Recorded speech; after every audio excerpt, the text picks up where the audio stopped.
No issue, no Yes. issue. So it's Free Flow Saturday, episode number 60. My co-host has just stepped out a bit to take a glass of water before we fire off. And we are live. Yes, we are. Just Hmm. had to get a bit of the thirst. Yeah, hydration, Buddha, hydration, muhim. Kabisa, kabisa, kabisa. Okay. This guy is now trying to play some games with me. And limit it a little bit. But we can start. And so, how's the week been? Week has been good. Okay. Good. Um, I started work at that new spot I told you about. Yeah. Yeah, it's been now about a month actually. How how Since how how is it reporting to someone else's schedule? it's crazy. I had to readjust. Do I you mean, need it's not some time to readjust? You have to sort of push yourself kidogo because this is not something you are accustomed to.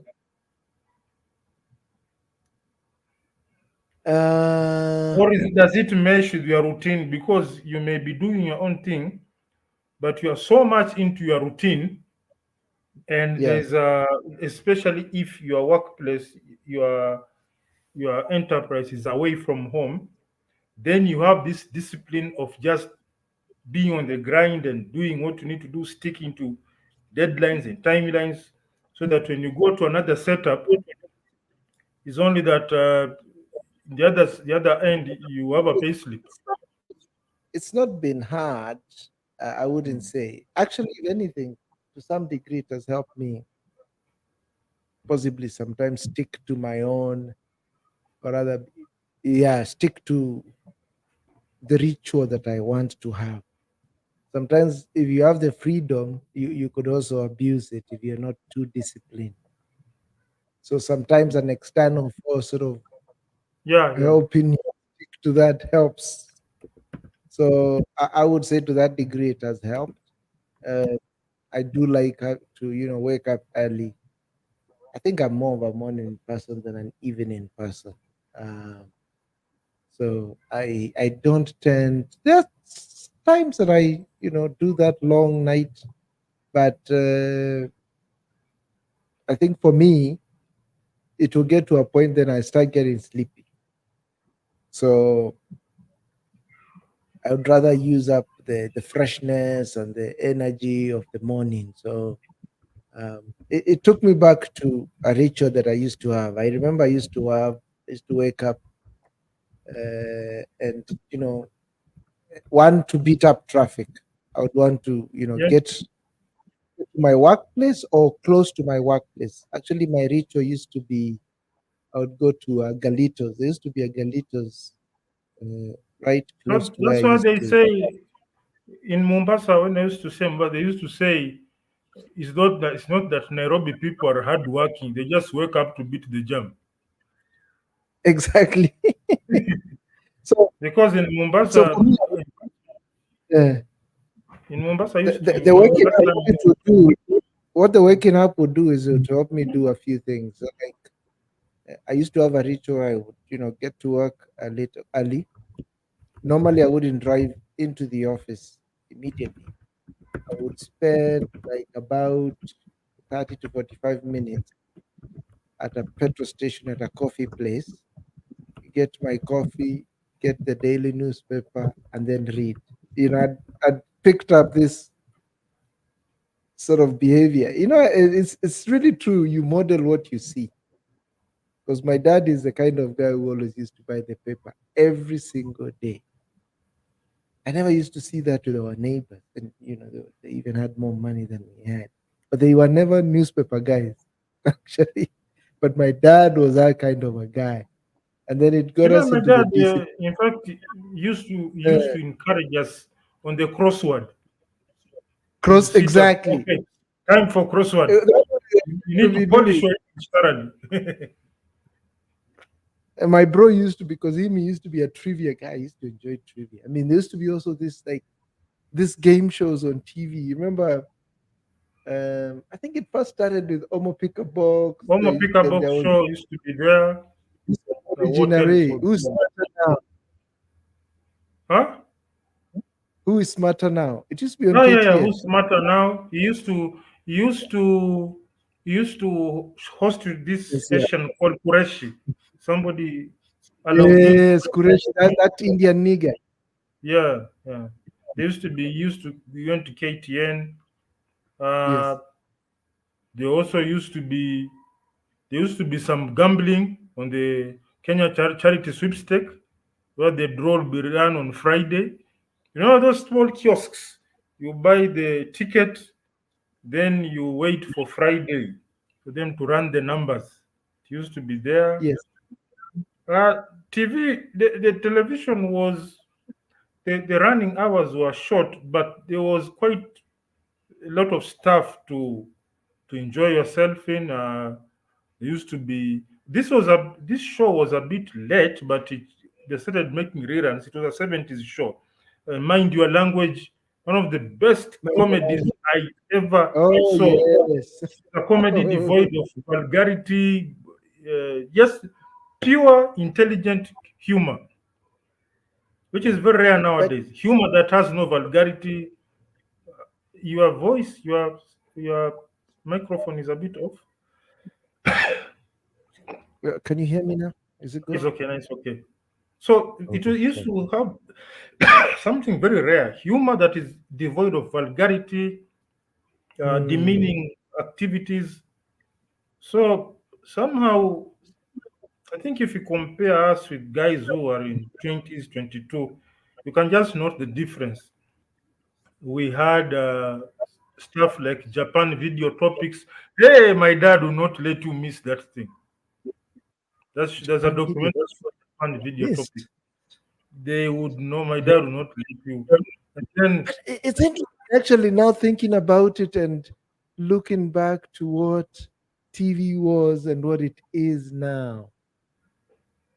As you TV say, was something. yes, comedy TV was never had something. this, this explicit word. No, there are no, the fuck, whatever, all this shit that has now been so much normalized. We even using it here. It So was wholesome. this, It was wholesome because yeah, for local shows, there was Vitimbi, there was Vitim. Tahamaki, there was Vioja Makamani. When you go to Tamaki was the investigative one. yes, the investigative. And funny Yeah, enough, the man. actors in Tahamaki would Yes. switch to comedy mode when they were playing another one called Mahoka. Yes, I Mahoka remember was a Mahoka. comedy thing on Saturdays, Saturday evening. And it was the same bunch of characters. Yeah. I mean, Yeah. they could switch up. They They depended on the switched character. Yeah. because That's everyone a in Mahoka was a comedian. mm, There was a character called Sir James. There was a guy called Inspect in Mahoka. It was called Inspector Sikujua. But when you go to Mahoka, he had a certain name. He used to act as a very weird waiter, and the swapping character was just magical. And Inspector Sikujua, and somehow we used to really worship these guys. These were the men. Then there was another funny character in Mahoka called Chapuo Chap Chap Mlachaki. Very yes. funny character. You know Yeah, what? this This makes me want to play. Can we play that the intro to Tahamaki? I think it Tamaki, was that either the song intro. was fantastic, man. And I will also play the one for Vitimbi. These are short, Vitimbi, yes. maybe one. Yeah. Let's start with the Tahamaki one. It's been a Tamaki, while. yeah, when that song plays, you know shit's about to get real now. Sit back, relax. Exactly. About to get fucked I up. what was the German Derek the investigator? That German That TV. What was there it was called? Derek. Then there's another Derek one called a doctor for all cases. Then there were around three of them from Germany. Football Made in Germany. Every Football made Sato. in That was Germany. I used to read There was George Michael Sports Machine. George Michael Sports Machine. Yes, Gillette World Sports Special. That's it was also coming in, and I remember we'd get chewing gum with all those stickers. Yes, you Uh, remember Gillette World Sports Special? it was sports special. I mean, that was really good Yeah, Gillette World because Sports then that one Special. will give you a roundup of all the major highlights, basically. Okay, let's listen to this. Man,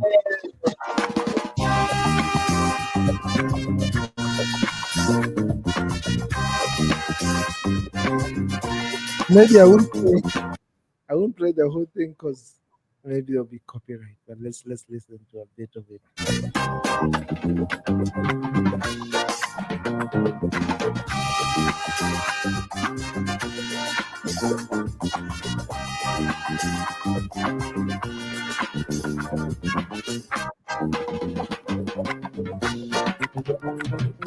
Baba na mama walinihusia ewe kijana, kuwa mwanangu jione dunia ina mambo yao sikuyasikiza.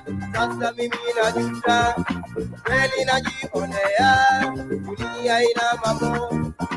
Walinambia kijana, There's man. the Vitimbi one, the Butter Shoe Shine Boys. Oh, they were the ones who sang that song. Exactly. Let me show you Man, that you see. we really had talent and we let it just. We never allowed it to progress. We just killed everything, man. I don't know. There was something about those times. Are we? Is it just us reminiscing? Or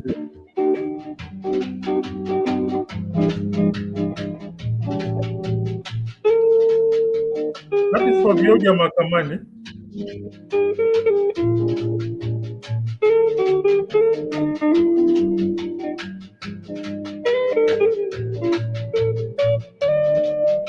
Is this an original work?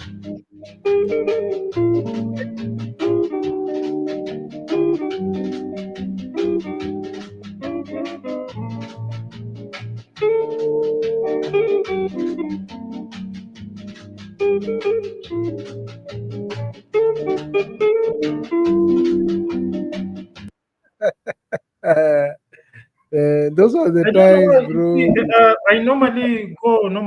I go on Google Images. Having grown up in Mombasa, whenever I look through, I normally Google Mombasa in the 80s when I was small, in the 90s, and it's so nostalgic. And you would want to think that you won't miss it because now we are modern, but no, we miss it. That means something has gone wrong somewhere. It's in places look I was cleaner. yes. Let me tell you, I grew up in a small town, Machakos. And the other day, I don't know what I was thinking about, but then I said, those towns really had a design. I remember from where we were staying, because we were staying actually almost right in the middle of the town. A few meters away was the post station, a post office. There's literally a post office. You could go get letters. There was some order. We had, I think to some degree, we've regressed. We had a great butchery. We would go get fish. Now, things now have become so kienyeji style. Some of them, look a bit more dingier than they used to be when we were kids. Sharif Mustafa started being a Kinubi a very long time ago. I can see. He And was Sharif probably actually can tell. Sharif, I would wish you'd jump on. I can share you with a link because he was telling me of the days of how he was born and raised around Ngara. and you're sending me images of that place. What's it called? It like used to be a community social center. Sharif, remind me the name of that place. And I remember going there, but now for me, I wasn't raised in Nairobi, but early 2000s, I think there was a company called Sarakasi that had actually now sort of rented it out, and they used to have great events there, great showcases. I was telling him, I think I went for a concert there, which was Eric Wainaina and Baba Mal. It's called the Dome. And man, the architecture of that place, now it's become all crazy. There's a Matatu station next to it. But there was order. Our town had literally everything. Right close by, we had our bank. I think the reason I'm so loyal to Absa is actually the bank that was next to us Barclays. was It used to be Barclays. called Barclays then. Yes, at the time it was Barclays. So Barclays was right next door. Across the street was Standard Bank. KCB was down the street. Cooperative Bank was the other side. Then, we had our post office. We had a big Catholic church, Then, and we literally, actually, we used to walk to school in the morning. I mean, it's only the few times I would get, our dad would get to give us a ride to school would be if it rains. So if it rains, it's either my dad or our neighbor's dad who would take us to school. We'll all bundle up behind, get on, onto the car and be driven to school when it's raining. But literally, the school was, I think, less than a kilometer away from our house. So we'd go to school. I would come to home for lunch. I was just thinking of those times, but things have changed so much. It's the good old days, I guess. Mombasa used to be neat. When growing up in Mombasa, I used to look at pictures of Mombasa in 80s, 90s, and I'm like, man. Would you say there was even a bit of order that was there? There was a lot of order. Yes, I mean, and I've formalized our retail, but even having said that, retail even then had a bit of an order that some of it There has was been a lot lost. of order. There was a lot of order. We used to have Kenya bus vehicles, buses. They looked old to me, but they used to run on time. You could actually stand there and you time it, and it will be there on time. We used to have something called that thing used to call it photo me.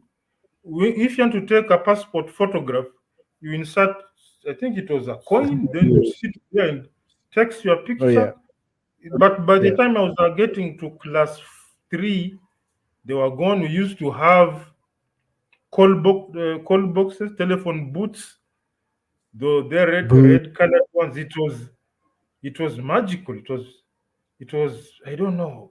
I think due to the fact that there wasn't there was no internet connectivity, so there's going to be something to do outside there. But now everybody's like this. Everybody's phone, busy yeah. surfing, and we are practically surfing for nothing. Just scrolling. We're just scrolling from morning to Exactly. evening, doing nothing. There used to be, and it used to be. I can tell if I can look at it. The guys who were teenagers at that time, they really had a wonderful time. People who were teenagers. Our pastime mostly would be riding bicycles, I remember. I mean, that would be the major one. Would play things like hide and seek. Would play. I think it's another used to call tapo. Then we used to play. Of course, the guys would Oh play yes, the that. days of Sharif Nasir, Kahawatungu. You remember It was called Kahawatungu. Things were. It was just, man. I think now when we restrict our our interactions to things in the screen, Yeah. but you see, everything has a advantage and a disadvantage. Like what we have right now, like Free Flow Saturday, we'll have to book a slot at KBC. Exactly. Yeah, that's true. Now it's So democratized. Is that so uh, let's say, as much as we have some nostalgia, we have to say that everything comes with a price. We have the nostalgia, but for this show to run, we'd have to pay money to KBC. That is if we had the money. Then they find us a slot and do what? Some bureaucracy. Since it was a government thing, you'll have to go to part with some money, sign some documents. It goes for approval. Then they said that You're buying you need but to sign this again, give us, I don't know, your birth certificate and baptism card and injection card and all that kind of stuff. So we just but need you a know, Wi-Fi. when I was reflecting back, I think the time that it's this technology is great, as you say. Yes, and there's that evolution that happens with introducing new technology, and I'm all for it. But the balance, I was actually trying to reflect back to about now we're in 2024, probably you could say a little over 14 years back, 2010s, 2011, 2012, round about that time. Because we had the privilege of the internet, we had the privilege of the mobile phone, all these things. But things were not ratcheted up the way they are now. And that mindless scrolling and just getting consumed in social media, in the YouTubes and the Instagrams. Remember, YouTube was not very big at that time. Content creation. YouTube wasn't big. Content creation not that big. They were the Androids. I remember the first Android was it's called Neo or something, some funny. Yes, it's a Google phone. It was a Google Neo, phone. a Google phone. I remember buying the one myself. Yes. And it was a very funny phone.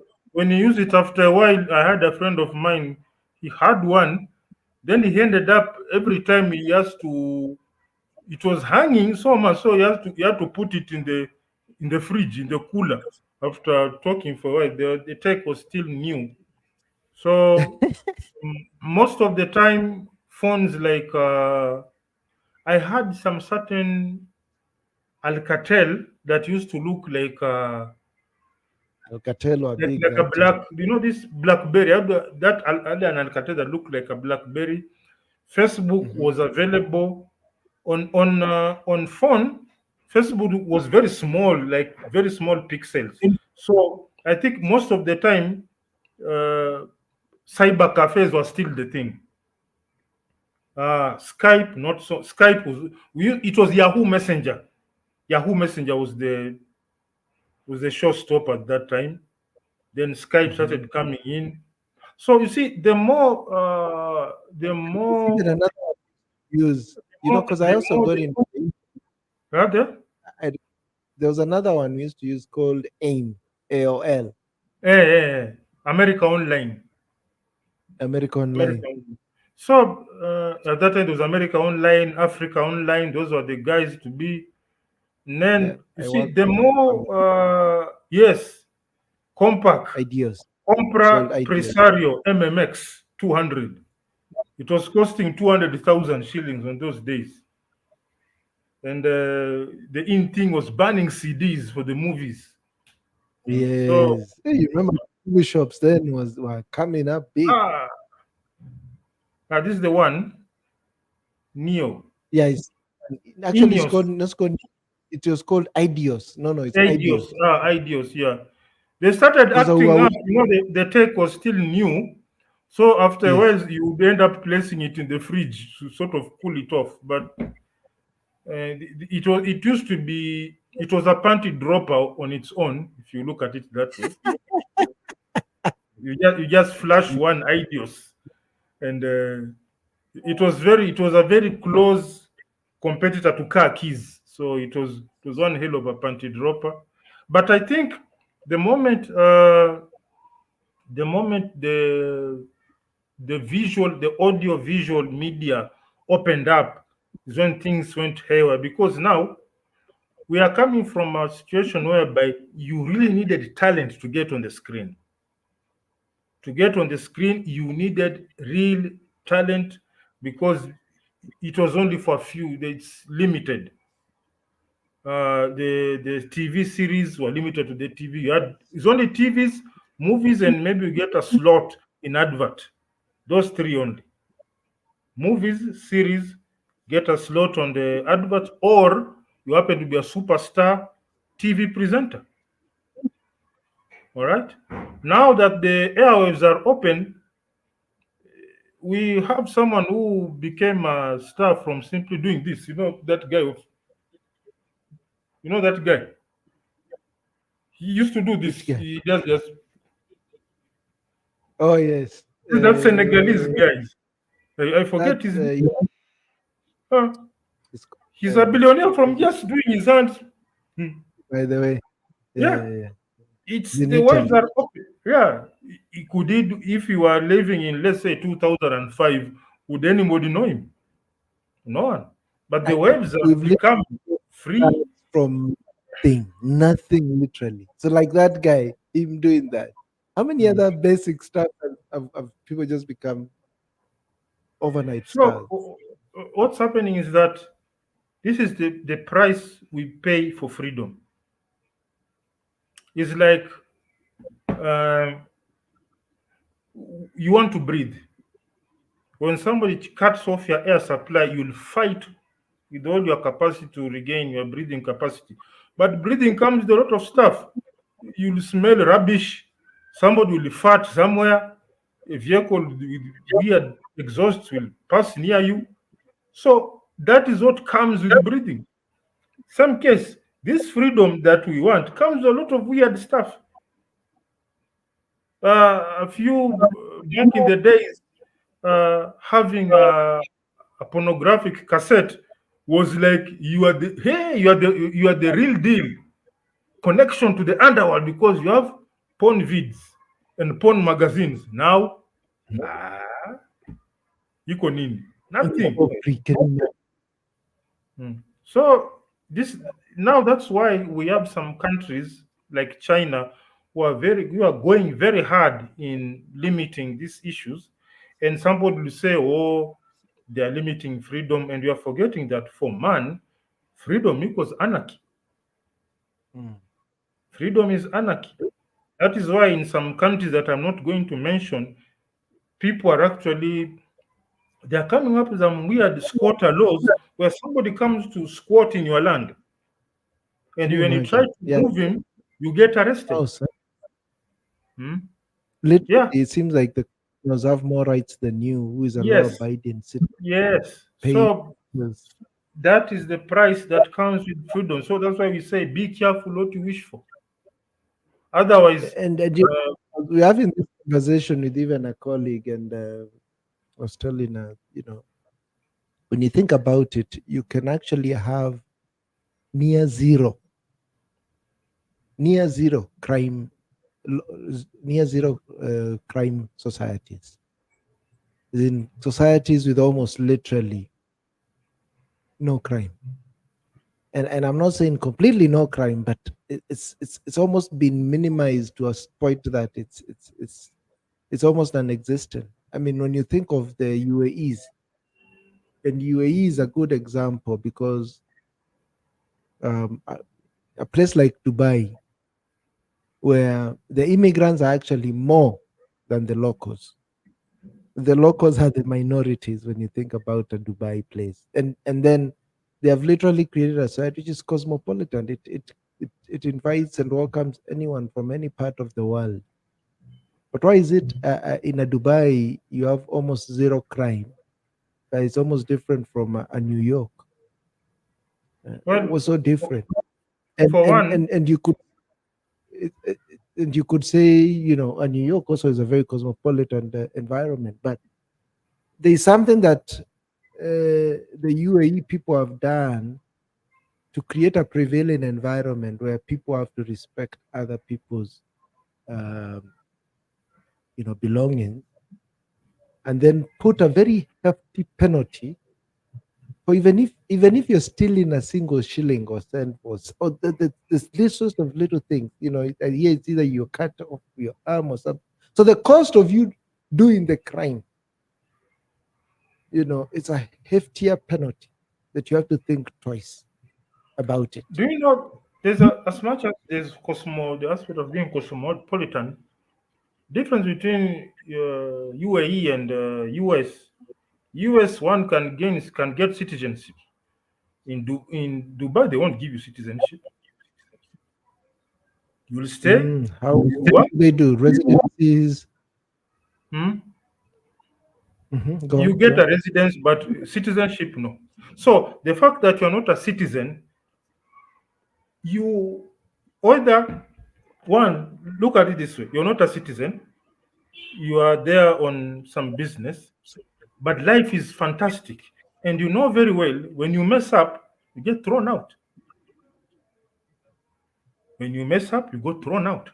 So that, to some extent, serves as a hindrance. There's an To some extent. Because look to at some- that place.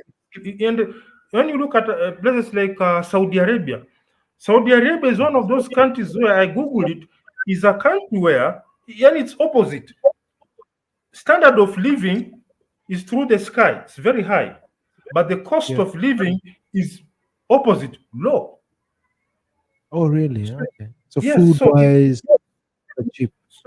cheap. So when you live in such an area, they're not giving you citizenship, but stay around, stick to your business, stick to our rules. Otherwise, we'll punish you and we'll kick you out. As opposed to where you are a citizen, we'll lock you up, then we release you back to the same society. No, this one will lock you up and send you away. So they have really protected their system. You are welcome to stay as long as you do what you came here to do. And whatever you are doing in Dubai, it is the Emiratis who will benefit. If you are building there, doing everything, so they are benefiting. So that is how they are protected their system.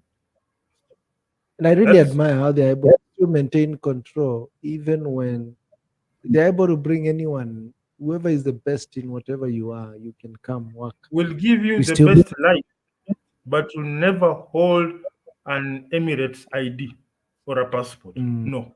Ownership will give- to remain. It's like a very nice Mercedes Benz or a Rolls Royce. You drive it, but you won't own it. Keep it well, you keep on driving it, but the logbook will never hand it. Touch it. And that is why when you look at countries like some parts of the, I think, Scandinavian region, getting citizenship there is nearly impossible. Unless maybe you marry someone from there. And I need to confirm there are countries in the Scandinavian region where there are prisons which got closed down. The prison Yeah, I was think locked. I read a bit of that because they didn't have enough people No, it was empty. empty. And then there are places where at 6 p.m. police station gets closed. Now, when it's closed down, there are police officers who just go home or they go have fun. Then there are others, they are out of the station, but they are on standby. Yeah. They have a firearm in the home, they have the patrol vehicle imepark nje ya nyumba, kila kitu. So when a call comes, he'll simply drive from his house to his place. If it is the ambulance, nini, kila kitu. So It's almost imagine, utopia when you think about it, particularly if you compare with our no, African it's not setting. utopia, it's human beings being human. Yeah. And they got there, I believe, I'm not an expert in some of these countries, but they got there by ensuring that whoever messes up, he faces very severe consequences from the word Yeah. go. To a point where kids growing up know very well we don't do this. But here in Kenya, someone in Form 4 or Class 8 will know that kupiga dili ni kitu ya kawaida. Shawn. But you go to another country, usema kupiga dili, they'll be like, what are you talking of? Yeah. So I even this saw is- in schools here they start very early training you about ills, about drugs. very Mm. early. It's like one of those commandments. You see them printed out outside a school compound. So already you start reciting that kind of a thing. So you're already programming your mind, knowing that this is an area that I don't have to go. And I think we have to understand, particularly when you talk of freedom, definitely freedom comes at a price. Freedom is, in essence, a call to responsibility.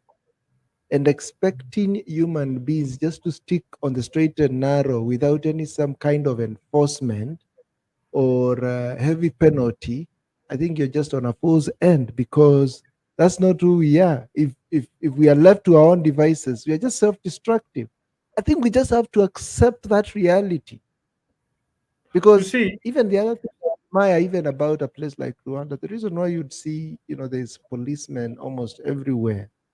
I think there's definitely some wisdom to that, because the proximity of the policeman already now starts training you that there's somebody watching you closely to keep you on the straight and narrow. And then it gets to a point that, as you're saying, those Scandinavian countries where now you don't even need them, because now you've already been programmed and it's become part of you. It's your mindset, it's your culture, is how you do things. So now even you don't need anyone. But it seems like before it becomes internalized, then you have to closely monitor and enforce it. yes, and you see, Some very it, leaving it also ourselves on our own is not a good it idea. also depends on how you look at it. Now, when you say that Mm. Kigali, there are police officers everywhere, I think for someone like you and me, when we pass there and we see police, what we say is that we are secure. Exactly. I'm okay. I I'm don't not know. a robber. So I see Mhm. police. I'm like, wonderful. Please do what you Be do. there. Be there, please. For heaven's sake, be there. So for those who have some ulterior motives, now that is their problem. But for those Exactly. who are on their business, are on their grinds, now I can set my business, I can do A, B, C, D. I am secure. It is only weird characters will start saying, oh, there's no freedom, there are police everywhere. What do you want to do? Are the police bothering you? What is your problem? So that is it. That's I don't know about our country, this nation of ours. You just do you. Hapa kwetu, hey, po. It's just the Kenyan system, as we said before. I think we installed the wrong system. Whatever we installed here, it's not even if you put in a plug-in to the plug-in will get corrupted too. So it's a very difficult situation. And we normally say shit flows from the top. We have never been able to question the top. That is the problem. I don't know why we never question the top. Other countries, you see the guy at the top being put to task. Hey, why is this happening? But here, this hero worship, especially the when you look at someone to be a problem solver, you really don't want to question him.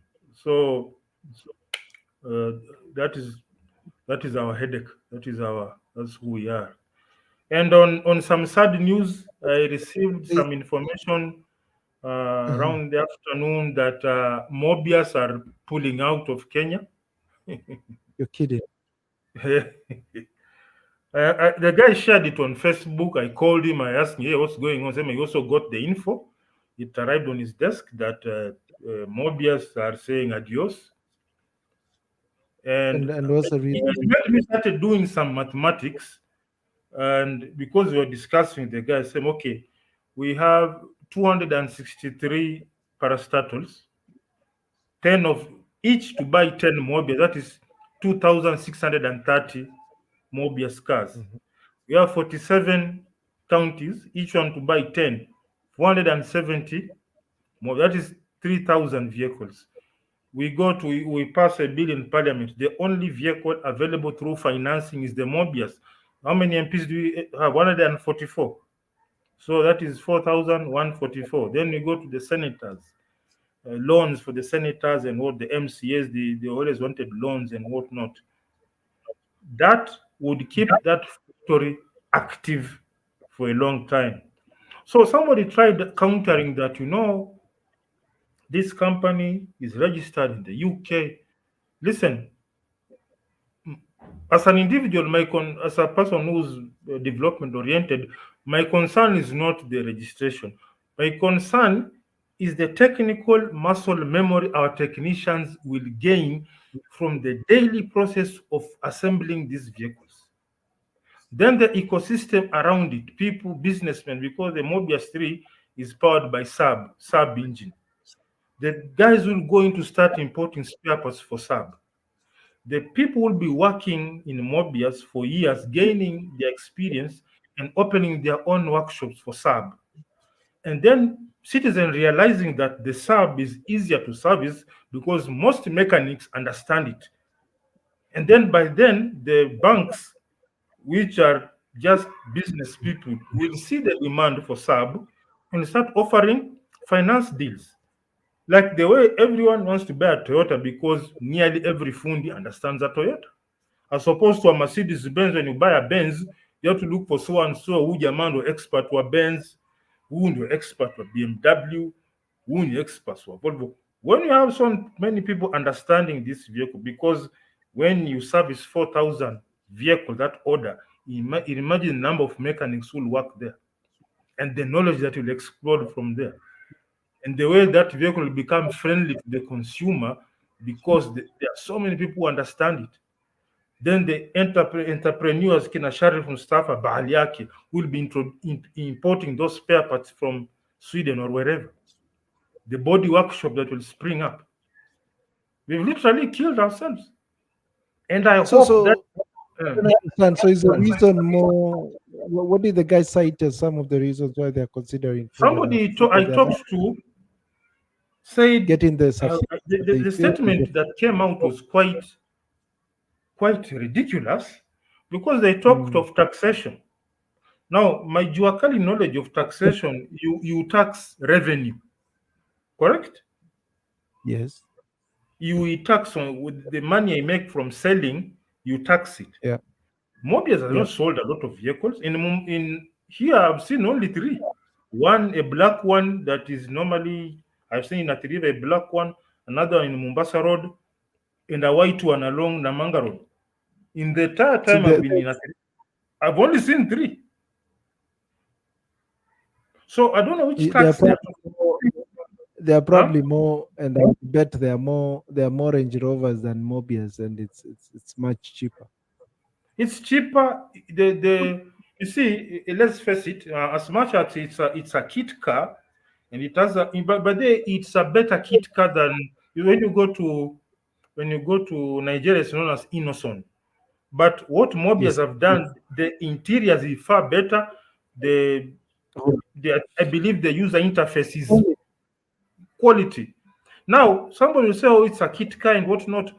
Whether it's a kit car or a cat car or whatever, we are looking at the long-term muscle memory developed by our technicians. We don't expect us to start welding vehicle monocoques from the world. We have to begin somewhere. That exposure, then you can't remain a kit car forever. There's going to be an evolution, but we have to start somewhere. That was our start. And I was really hoping that someone, you normally say that these people in government, they ride in motorcades. When they pass kwa barabara, we allow them to waende haraka because these are the thinkers of the society. Let him get to work and let him think for us. And they are unable to think through such a situation. It's a shame. And I saw in the week they were opening this new cement company up in Pokot. I don't know if you saw it. And the guy behind Devki, even that guy actually recently bought the local, and I presume probably it must be the biggest one here in Rwanda. It's called Simerwa. It was under a South African company, but the guy literally bought it. That Devkin guy. I just been told about a story the other day. Actually, I think when we were having that Kenyan event, we were sitting at the same table with one of the MPs, and he was telling me how brilliant of a businessman that guy is and aggressive. So it was giving me the story of how, they were paying him a visit, and they were so shocked. The guy was so well versed with the laws of the country. I think he has probably put some top-notch lawyers under his employ, and they're able to advise him how to take advantage or even begin to influence. You see, this is where the lobbying element of it. I mean, when you think of the big kahunas out there like Microsoft, I remember hearing the story of Bill Gates when he was, had that antitrust law thing. From then, that's when he realized the importance of working with government instead of working against them. And that's why you find their policy people within Microsoft, and not just Microsoft, any major organization you can think of. Think of the Googles, think of any major company. They have those guys as part of their workforce to guide and be able now to even influence the law to work in their advantage. So the long, short and story of it is, I saw how they made a big story out of that. And definitely it's a big thing to see such a manufacturing facility coming alive, how many people it will employ, what impact it will have in that local community, and even to the wider economy of the country. And I wonder, is Mobius sort of out of their radar? I would expect this woman who is, I think, the Minister of Trade or the Secretary of Trade to probably have come across it. I don't know if it's a question of who knows who in government and the favors they get. It seems like this guy is has already made great friendship. I mean, people are even had him talk of that he would wish that Ruto has 25 years in government. So I mean, but I don't know how much of lobbying has Mobius done, because maybe I think they might need to consider even that route. I don't know if they have tried to engage with government more directly to see how it can influence, but also the government should see the benefit. It's a no-brainer. I mean, having such a manufacturing powerhouse in Kenya. I mean, I just Googled to see about that story of them pulling out. It seems like it's probably not yet public, if at all it is true. I think what came up was them talking of expanding in Kenya, Tanzania, but that story came out in 2020, I think. So they have been having those plans all along, and I don't know how much further they have gone. Why they even decided of Kenya? I know our production costs are quite high. When you spoke of taxes, yes, you're taxed on what you sell, but also there's taxes on the back end with regards to the spare parts you have to bring in. As you say, the engine is from Saab. I remember the last sort of news article I read of them. I know they also import quite a lot from India. Yeah, it's a Kitka. Yeah. So Kitka means what? Do you bungle together elements from different? No, a Kitka manufacturers or- is a vehicle that exists in another vehicle, like in the mother factory. The vehicle is whole. Then they put it apart, create it, then they come and you put it together. So you are saving on the cost. The like when they are manufacturing that vehicle, the part of us put it together as a final product, they don't do it, they leave it to you. So now the cost of final assembly, you shoulder it, it's not from them, it's for So you it's now. cheaper. It's cheaper. Mm. It's cheaper, and it begins. It's like the genesis of you building a muscle memory, because in car manufacture, muscle memory is the real deal right now. That's how we all Muscle, begin. I mean, the major companies started off from there. It's all yeah, assembly, and then now you're now producing your own yes. fully branded And then with your own there's this project that was launched in KU, the Taifa laptops, and Taifa which laptops. parastatal in Kenya doesn't use laptops. One signature will tell you every parastatal, every county by end of 2025 or 2026, everything should be taifa. It should be, it should be a gradual approach. You don't cause a shock and say throw everything you have. No, you are going by Exactly. financial. This financial year we are buying taifa laptops, Evo, like that. Computer refreshes are being done every single day. Yes. So if County X still has some newer, maybe what they had bought or HPs or Dells or Lenovo's, they know their next refresh will be a Taifa. So Yes. you probably, and not all counties have the same refresh period. So as you continue with your more newer computers, somebody is changing their old set of computers to the new one. I mean, that's how we become sustainable. That's how we begin to believe in Look ourselves. at I mean, look at the number. Look at the number of jobs you are going to create in that one. exactly. And now, you see, the good thing. We even shame, just a quick one. We even shame, the motors from China. But I looked just the other day. We say, of course, you can't compare anything from, either the West, Europe, or Japan. Um, I think the next better ones are India, the TVSs and others, and then now you come to the Chinese one.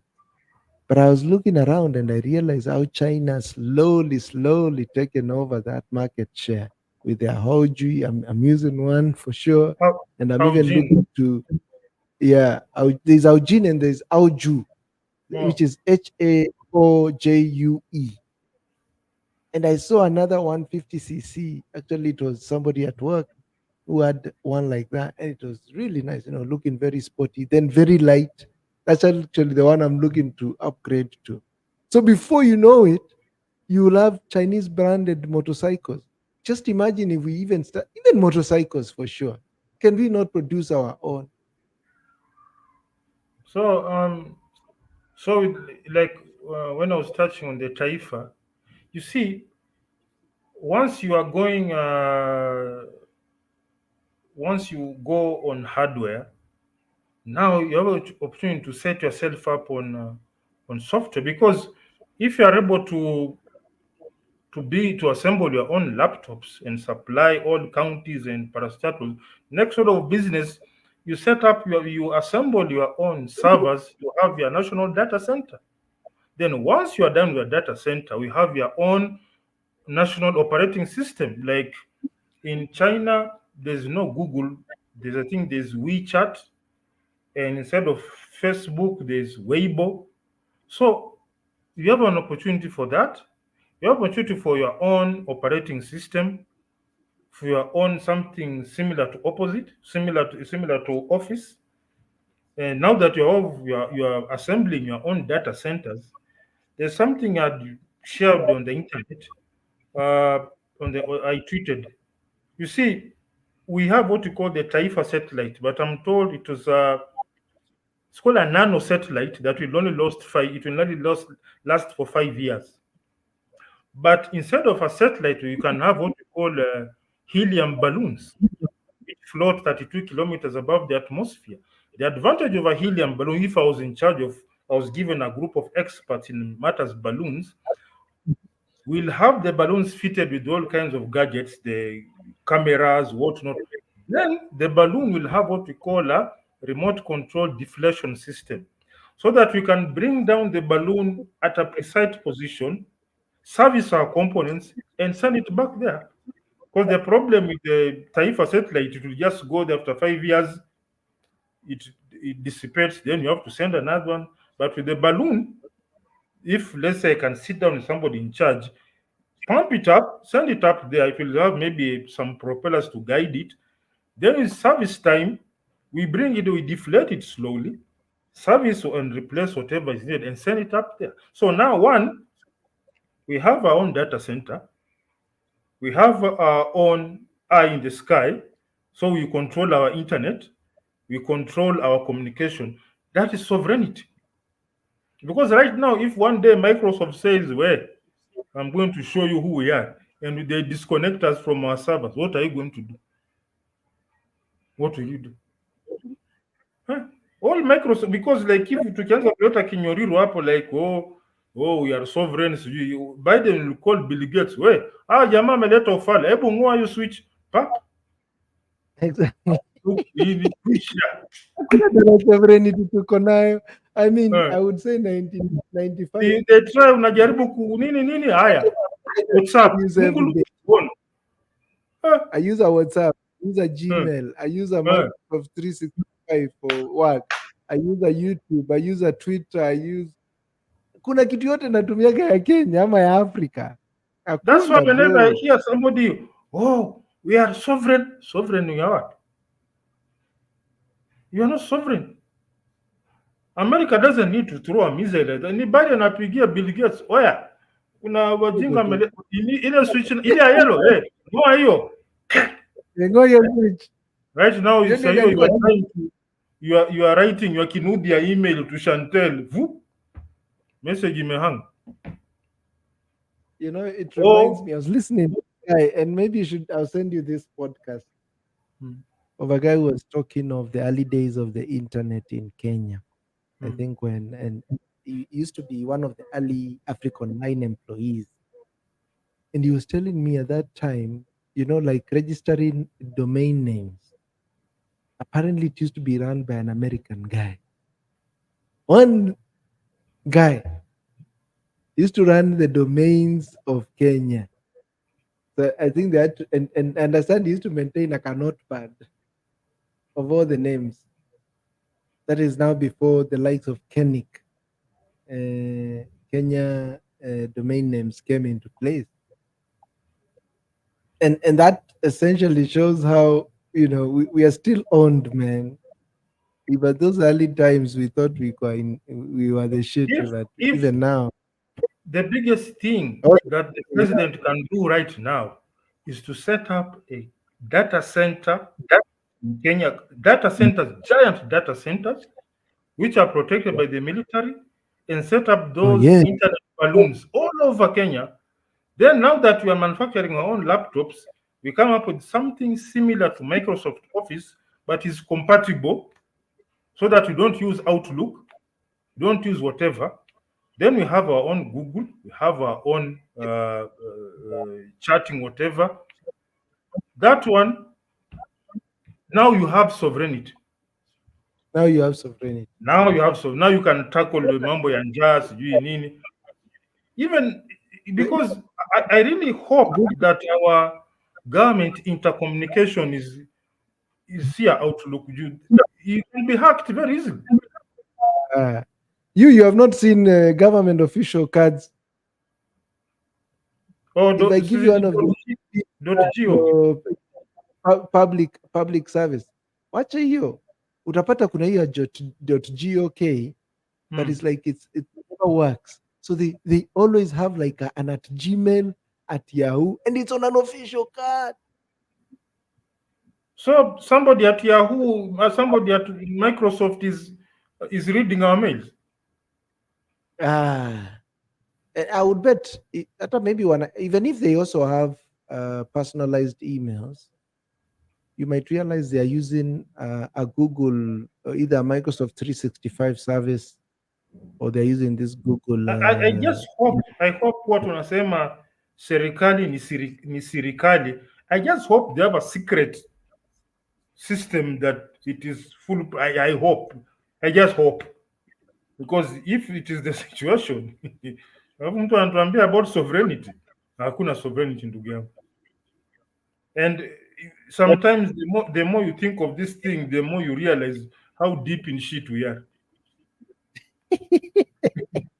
When you think of these things critically, unasema hapa we have a problem. We have a problem. We have a problem. Yeah. I see loot anakuja tukifunga. Usually normally come wakati tumebakisha supu. You like unapenda supu sana. My friend, you like soup. You don't like flesh. Okay, you'll get a soda and kipande, some crumbs there. But anyway, just some light moments. Karibu sana. Thank you for being with us. We appreciate you. And this is where I say much appreciation to Sharif Mustafa and to my very able co-host. Can I say adios now? Adios, muchachos. See ya, Adios. guys. See ya.